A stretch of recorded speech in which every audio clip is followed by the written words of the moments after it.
हाँ जी, तो guys, in this video I'm going to talk to you about at least 5-6 stocks which I had, we had covered as a training program and वहाँ से वो levels identify हुए थे and level identification के बाद मैंने बोला था कि यहाँ से ये सब के सब कम से कम 20-25% ऊपर आएंगे।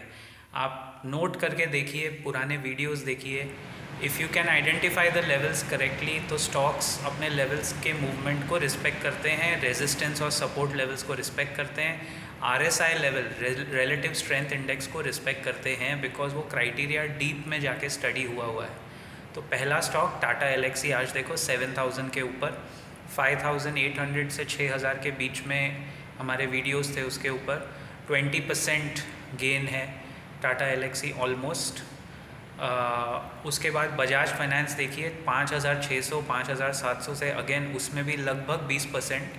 फिर आप देखिए पावर ग्रिड, मैंने अभी लेटेस्ट में अगर आपको एक ट्रेनिंग एग्जांपल देना है, all our videos are as you know only for training and educational purposes. Before you buy और sell anything please consult your registered financial adviser.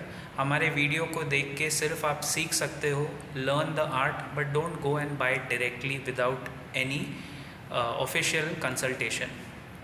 तो पावर ग्रिड तो अभी लास्ट वीक में 236 237 के आसपास मैंने आपको बोला भी था, उसका लेवल 232 होल्ड कर रहा है। ये 250 तक जाके आया कल अप्रॉक्सीमेटली। इसने अपना 52 वीक हाई क्रॉस किया, टच किया और अभी वहाँ थोड़ा कंसोलिडेशन आ रहा है। देन पॉलिसी बाज़ार देखिए 450 430 के लेवल पे मैंने कहा था यहाँ से नीचे नहीं गिर सकता, बहुत कम गिरावट बची है and today it is at 600। Policy Bazaar has grown from that low. If somebody took the training seriously and averaged, वो स्टॉक ग्रो किया है कम से कम 30%, 30% से ज़्यादा, एक्चुअली 30 to 40% ग्रो किया है from that level.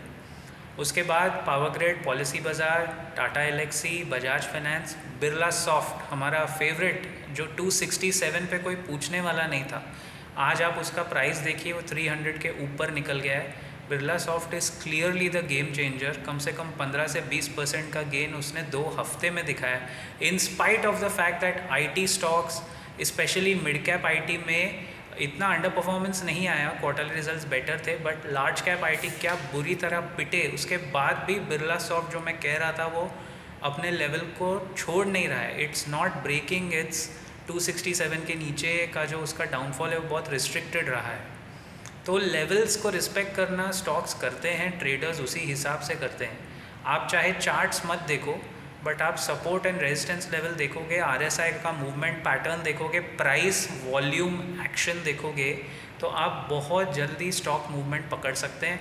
And then it's a matter of your own gut feeling, क्योंकि you can borrow ideas, you can borrow stock tips जो एक्चुअली नहीं करना चाहिए, but you can not borrow conviction. आप किसी का कन्विक्शन बोरो नहीं कर सकते बाय या सेल का, वो आप ही को करना है। और लास्ट में रिलायंस अभी एक जगह कंसोलिडेट कर रहा है, वो भी मैंने कहा था कि निफ्टी को ऊपर लेके आएगा। काफ़ी हद तक रिलायंस ने अपना लेवल, लेकिन वो 2471 200 डे मूविंग एवरेज अब तक टूटा नहीं है, कन्विंसिंगली टूटा नहीं है। तो रिलायंस अभी एक ऊपर जाने की कगार पे खड़ा है। बाकी I told you, and IRFC तो मैंने आपको 3 दिन पहले के वीडियो में ही बताया था, IRFC क्या रैंक आउट परफॉर्मर निकला। मतलब 30% चाल उसने इतनी जल्दी दिखाई है, जितनी जल्दी मतलब आप सोचिए कि रेलवे के स्टॉक्स में सारे स्टॉक्स ऊपर गए, उसमें से IRFC भी जो फंडामेंटली एक अच्छी कंपनी है वो भी ऊपर जाके आपको दिखा रही है। और निफ्टी देखिए, निफ्टी इतना घूमा नहीं है, एक्चुअली निफ्टी ग्रो किया है, बट ये स्टॉक्स 20-20 30-30% ग्रो किए। तो मुद्दा ये है कि कैश मार्केट में अगर आप FNO नहीं भी कर रहे हो, पोजिशनल ट्रेड कर रहे हो, तो निफ्टी के बाहर जो कंपनीज़ है उसमें आपको थोड़ा एक्सपोनेंशियल ग्रोथ मिल सकती है। Let me know your thoughts in your comments, I will see you around in the next video very soon. Till then keep profiting.